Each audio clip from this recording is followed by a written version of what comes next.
I am not anxiety, and you are not depression. He is not his addiction. These beliefs that what we struggle with is who we are, they're all fiction. See, our world is this very moment suffering from a silent plague. And this plague isn't the Black Plague, the Spanish flu, or even polio. No. This closed lip epidemic doesn't affect the body the same way plagues of the past have affected humankind. It doesn't leave our physical frame halt, maim, or even blind, because it's affecting our minds. A one-of-a-kind infection. And it's time we brought this infestation not just a little way out of the shadows, but directly to the front. Because even though our physical frames may not be maimed, so many of us are still maimed, even paralyzed, a rodent of unusual size attacking our very minds. And this rodent is potent, can leave us traumatized, and as we make valiant efforts to keep pushing through, we find a different plague that's just as potent too. And this plague makes this journey through our personal wartime a harder climb than it has to be. See, this plague is also a condition of the mind. It's one that tells you and me that those with mental illness are weird, scary, less valuable, or even all of the three.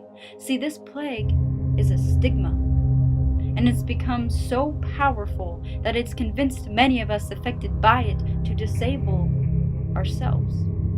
A symptom just as powerful as those presented by the flu. BTW, did you know, just to prove my point, according to the Journal of the WPA, research suggests that most individuals in the US have, quote, stigmatizing attitudes about mental illness, and that this stigma, even from oneself, can lead to many persons not pursuing life opportunities for themselves. Is this what we want for ourselves? For others? So for the rest of this poem, please allow me to clear a particular inaccuracy briefly mentioned before. One that's been stigmatized by public and by self. Believe me, I know, because I've heard it from others and labeled it on myself. And this is the myth that my mental illness is me. That it defines me, controls me, even confines me to what it wants me to be. See, mental illness is a master of disguise.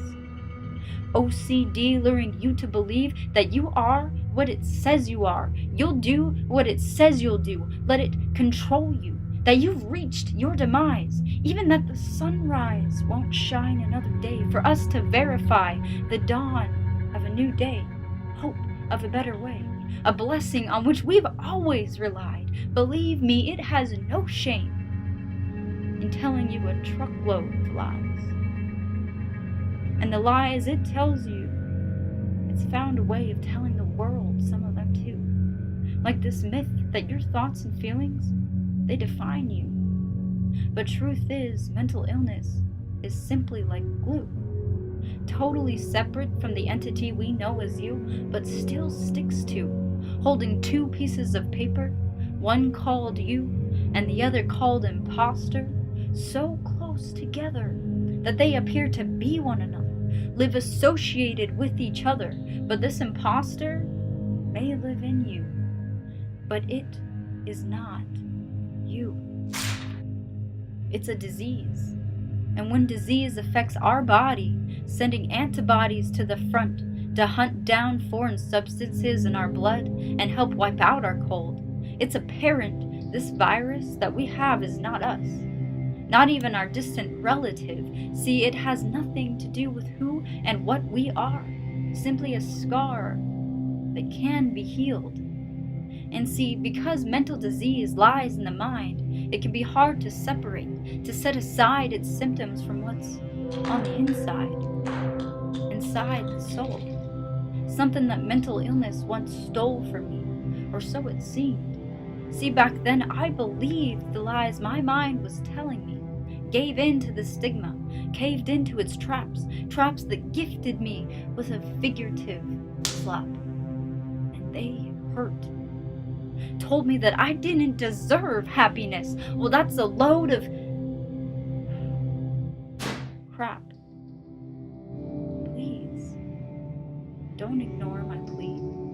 I plead with you. Take it seriously. We must educate ourselves about this disease so we can validate others and put a stop to the stigma.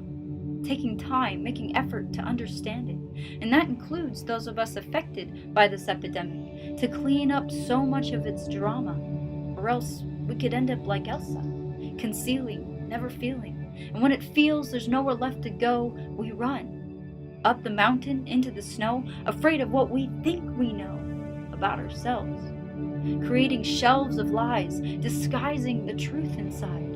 The truth that what we feel the need to hide has no shame. That the illness inside has a different name. And it is not Rebecca. It's not Clarice, Kayla, Megan, Sarah, Matt, Sean, Jaden, Joshua. It's not even Mama. Whatever your name, whatever your identity, it is not that. It is not you. So don't let this stigma get to you. Because it is not you.